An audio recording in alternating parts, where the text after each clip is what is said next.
கூட்டம் என்பது இன்றைய சூழலிலே ஒரு மிக முக்கியமான ஒரு நோன்பு திறக்கக்கூடிய ஒரு பெருவிழா நடக்கக்கூடிய ஒரு கூட்டம் என்பதை தாண்டி நாம் நம் கருத்துக்களை பரிமாறிக்கொள்ளக்கூடிய நம்முடைய எதிர்கால திட்டங்கள் என்ன என்பதை சிந்திக்கக்கூடிய ஒரு நோன்பாக, ஒரு கூட்டமாக, ஒரு இயக்கமாக எடுத்து செல்ல வேண்டிய ஒரு காலகட்டத்திலே நாம் நின்று கொண்டிருக்கிறோம் என்பதை நாம் அத்தனை பேரும் மனதிலே இருத்தி கொள்ள வேண்டும்.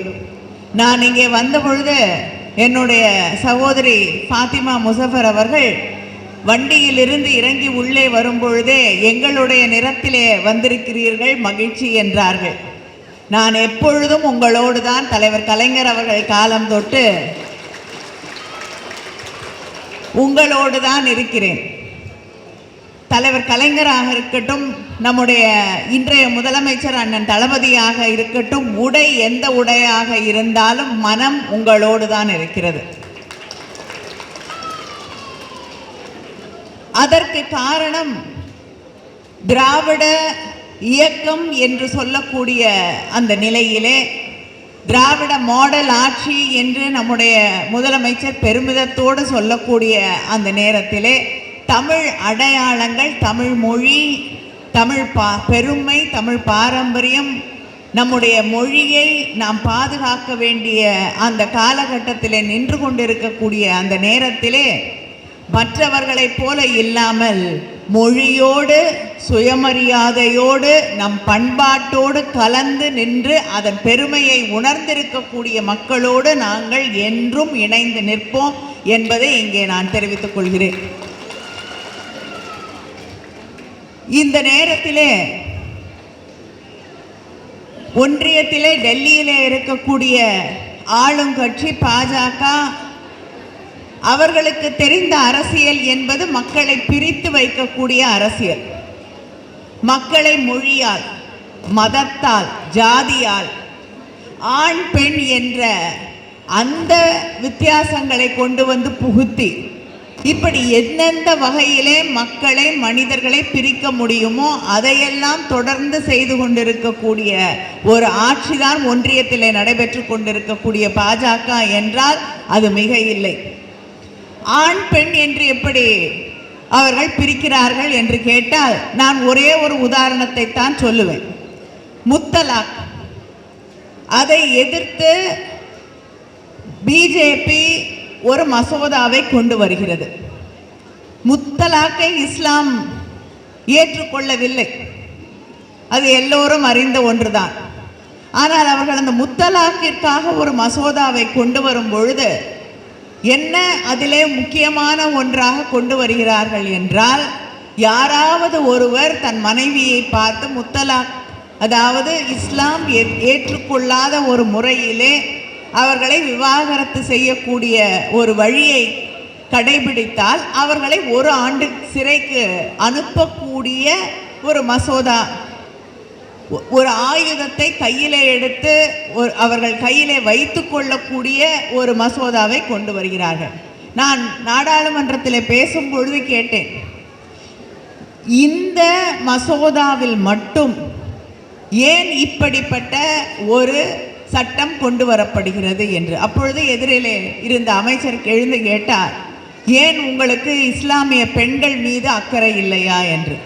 இஸ்லாமிய பெண்கள் மீது அக்கறை இருக்கிறது, ஆனால் நீங்கள் இஸ்லாமிய பெண்களுக்காக இதை செய்யவில்லை, இஸ்லாமிய ஆண்களை எப்படியெல்லாம் சிறைக்கு அனுப்ப முடியுமோ அதற்கெல்லாம் வழி தேடிக் கொண்டிருக்கிறீர்களே தவிர இஸ்லாமிய சகோதரிகளை காப்பாற்றுவதற்காக நீங்கள் இதை செய்யவில்லை. ஏனென்றால் கிறிஸ்தவர் தன்னுடைய குடும்பத்தை விட்டு விலகினால் அவங்களுக்கு 1 ஆண்டு சிறை தண்டனை கிடையாது. ஒரு ஹிந்துவோ வேறு ஒரு இனத்தை சார்ந்தவர்களோ தன்னுடைய குடும்பத்தை விட்டு விலகி சென்று விட்டால் அவர்களுக்கு சிறை தண்டனை கிடையாது. ஆனால் ஒரு இஸ்லாமிய சகோதரன் இதே தவறை செய்யும் பொழுது மட்டும் சிறைக்கு அனுப்பப்படுகிறார்கள் என்றால் அது ஆணுக்கும் பெண்ணுக்கும் இடையே, ஒரே சமூகத்தை சார்ந்த ஒரு குடும்பத்தை சார்ந்த ஆணுக்கும் பெண்ணுக்கும் இடையே ஒரு பிரிவை ஏற்படுத்தக்கூடிய ஒரு ஆட்சியாகத்தான் அவர்கள் கொண்டு வரப்படக்கூடிய, நம்ம பாதுகாக்கிறோன்னு சொல்லி ஒரு சட்டத்தை கொண்டு வராங்க இல்லையா, அந்த சட்டம் கூட நம்மை பிளவுபடுத்தக்கூடிய ஒரு சட்டமாகத்தான், ஒரு ஆயுதமாகத்தான் அவர்கள் கொண்டு வருகிறார்கள். CAA நாடு முழுவதும் பற்றி எறியக்கூடிய அளவிற்கு ஒரு சட்டத்தை கொண்டு வந்தார்கள். இப்படி ஒவ்வொன்றாக இந்த நாட்டிலே இருக்கக்கூடிய சிறுபான்மையின மக்களை ஒடுக்குவதற்காக, அவர்களை ஏதோ இந்த நாட்டின் விரோதிகளைப் போல சித்தரிக்கக்கூடியவர்களாக, நான் கேட்கிறேன், இந்த நாட்டின் விடுதலை போராட்டத்திலே பங்கேற்று கொண்டவர்கள் இஸ்லாமியர்கள். இந்த நாட்டிற்காக உயிரை இழந்திருக்கக்கூடியவர்கள் இஸ்லாமியர்கள். இந்த நாட்டின் விடுதலைக்காக சிறை சென்றவர்கள் இஸ்லாமியர்கள். யாராவது ஒரு RSSல இருந்து ஒரு ஆளை காட்டுங்க. ஒரே ஒரு பேரை சொல்லுவாங்க, அவரும் மன்னிப்பு கடிதம் எழுதி கொடுத்துட்டு வெளியில் வந்துட்டார். ஆனால் அதுக்கு ஒரு நல்ல கதை சொல்கிறாங்க, அதுதான் எனக்கு ரொம்ப பிடிச்ச கதை. அதுதான், அதாவது ஒரு பறவையின் சிறகிலே ஏறி சவார்கர் அவர் மன்னிப்பு கடிதம் எழுதி கொடுத்துட்டு வந்தது எல்லாருக்கும் தெரியும். ஆனால் சிறையிலே இருந்து ஒரு பறவையின் சிறகிலே ஏறி வெளியில் வந்தாராம். இப்படித்தான் கட்டுக்கதைகள் எப்படி புனையப்படுகிறது என்பதற்கு இது ஒரு மிகப்பெரிய உதாரணம். உள்ள போன ஒரே ஆளு மன்னிப்பு கடிதம் எழுதி கொடுத்துட்டு வெளியில வந்தாச்சு. இந்த நாட்டுக்கு அவங்க செய்திருக்கக்கூடியது அது மட்டும்தான். ஆனால் அவர்கள் நம்மை பார்த்து தேச விரோதிகள் என்கிறார்கள், ஏர்பன் நக்சல்கள் என்கிறார்கள். நம்மை பார்த்து இந்த நாட்டிற்கு நீங்கள் நேர்மையாக உண்மையாக இல்லை என்று இப்பொழுது கூட ஒன்றியத்தில் இருக்கக்கூடிய ஒரு அமைச்சர் நம்மை பார்த்து அன்சிவிலைஸ்ட் என்று அழைத்தார். பெருமையாக தான் இருக்கு. நீங்கள் எங்களை பார்த்து அன்சிவிலைஸ்டுன்னு கூப்பிட்டா அது நான் பெருமையாக தான் எடுத்துக்கணும். ஏன்னா உங்களுக்கு சிவிலைசேஷன்னா என்னன்னே தெரியாது இல்லையா? அப்படிப்பட்டவர்கள் நம்மை பார்த்து அழைக்கும் பொழுது நம்மை எப்படிப்பட்டவர்கள், 5000 ஆண்டுகளுக்கு முன்னால் தொன்மை வாய்ந்த ஒரு குடியிலே பிறந்த தமிழர்களை பார்த்து ஒருவர் நீங்கள் அநாகரிகமானவர்கள் என்று அழைக்கும் பொழுது அவர்களுடைய நாகரிகம், இந்த நாட்டின் சரித்திரத்தை பற்றிய அறிவு என்ன என்று நமக்கு தெளிவாக தெரிகிறது. இப்படி ஒவ்வொன்றாக இந்த நாட்டிலே இருக்கக்கூடிய சிறுபான்மையினருக்கு, தமிழர்களுக்கு, ஒடுக்கப்பட்ட சமூகத்தினருக்கு எதிராக ஒரு ஆட்சியை நடத்தி கொண்டிருக்கக்கூடியவர்கள் இன்று தமிழ்நாட்டிற்கு எதிராக, தமிழ் மக்களுக்கு எதிராக, நம்முடைய மொழியை, நம்முடைய பண்பாட்டை, நம்முடைய மாநிலத்தை ஒடுக்கக்கூடிய அளவிற்கு இன்று வளர்ந்து நிற்கிறார்கள் என்பதை நாம் புரிந்து கொள்ள வேண்டிய தருணத்திலே நின்று கொண்டிருக்கிறோம். அது மட்டும் இல்லை, வக்ஃப் போர்டு பில் ஒன்று கொண்டு வந்திருக்காங்க. அதில் எல்லாரும் தெளிவாக உணர்ந்திருக்கக்கூடிய மிகப்பெரிய ஆபத்து, அவங்க இஸ்லாமிய சகோதரர்கள் சகோதரிகளுடைய சொத்துக்களை எல்லாம் பாதுகாப்பதற்காக அந்த பில்லை கொண்டு வரவே இல்லை. இந்த சொத்துக்களை எல்லாம் பிடுங்கி யாருக்கு கொடுக்கணும்னு நினைக்கிறாங்கன்னு நமக்கு தெளிவாக தெரியும். யாருக்கு கொடுப்பாங்க? இந்த நாட்டில் 2 பேர் தான் இருக்காங்க, அவர்களுடைய வாரிசுகள் என்று அவங்க நினைக்கக்கூடியவர்கள். அந்த அதிகார வர்க்கத்திலே அமர்ந்திருக்கக்கூடிய அந்த 2 கார்ப்பரேட் நிறுவனங்களுக்கு எல்லாருடைய உடைமைகளையும் பிடுங்கி கொடுத்து விட வேண்டும் என்பதற்காகவே கொண்டு வரப்பட்ட ஒரு மசோதா. அதை நிறைவேற்றிவிட வேண்டும் என்று துடித்து கொண்டிருக்கக்கூடிய ஒன்றிய ஆட்சி. இப்படி தமிழ் மாநில உரிமை, சிறுபான்மையினருடைய உரிமை என்ற அத்தனைக்கும் எதிராக ஒவ்வொரு நாளும் சட்டங்களை இயற்றி அரசியல் செய்து கொண்டிருக்கக்கூடிய ஒரு இயக்கத்தை எதிர்த்து இன்று இந்த நிகழ்ச்சியை, இந்த நோன்பை, இந்த கூட்டத்தை நாம் நடத்தி கொண்டிருக்கிறோம் என்பதை இங்கே இருக்கக்கூடிய ஒவ்வொரு சகோதரியும் சகோதரனும் உணர்ந்து கொள்ள வேண்டும். இது இன்று முடியக்கூடிய போராட்டம் இல்லை. ஏனென்றால் இது வளர்ந்து விட்டது. இன்று டெல்லியிலே ஆட்சியிலே இருக்கக்கூடிய இடத்திற்கு நாம் இடமளித்து விட்டோம். ஒரு மாற்றம் வேண்டும், மாற்றம் வேண்டும் என்று சில பேர் சொல்வார்கள். அந்த மாற்றம் வர வேண்டும் வர வேண்டும் என்ற ஒரு தவறான செய்தியை புரிந்து கொண்டு அந்த மாற்றத்தை கொண்டு வந்து டெல்லியிலே அமர வைத்து விட்டு இன்று நாம் நாடு முழுவதும் தவித்து கொண்டிருக்கக்கூடிய ஒரு நிலைக்கு நாம் தள்ளப்பட்டிருக்கிறோம். இன்னைக்கு யாருக்கும் எந்த உரிமையும் கிடையாது. இங்கே இருக்காங்க ஊடகத்துறையை சேர்ந்த நண்பர்கள், யாருக்கும் அங்கே கருத்து சொல்லக்கூடிய உரிமை கிடையாது. எல்லாமே கார்ப்பரேட் கையில் தான் இருக்குது. எல்லா ஊடகங்களும் கார்ப்பரேட் கையில் இருக்குது. அந்த கார்ப்பரேட் நிறுவனங்கள் ஒன்றிய அரசாங்கத்தின் கையிலே அவர்கள் மாட்டிக்கொண்டு முழித்து கொண்டிருக்கிறார்கள். அதனால் ஊடகத்துறை எதிர்கருத்துக்களை சொல்ல முடியாது, எழுத்தாளர்கள் சிந்தனையாளர்கள் எதிர்கருத்துக்களை சொல்ல முடியாது, கேள்வி கேட்க முடியாது. எதிர்த்து நிற்கக்கூடிய அரசியல் கட்சிகள் எல்லாம் அங்கே டெல்லியில் சொல்லுவாங்க, ஐசன், இன்கம் டேக்ஸ், சிபிஐ, இடி, இது மூன்றும் அவர்கள் மீது ஏவப்படும். ஏனென்றால் இப்படித்தான் அவர்களை பயமுறுத்தி அச்சுறுத்தி அடக்கிவிட முடியும் என்பதை அவர்கள் புரிந்து கொண்டிருக்கிறார்கள். அதனால் எதிராக இருக்கக்கூடிய ஒவ்வொரு மாநில அரசின் மீதும் எதிர்கட்சிகளின் மீதும் ஒரு வன்முறையை, வெளியே சொல்லாத வன்முறையை, ஒரு புதிய மொழியிலே சொல்லக்கூடிய ஒரு வன்முறையை அவர்கள் கட்டவிழ்த்து விட்டு கொண்டிருக்கிறார்கள்.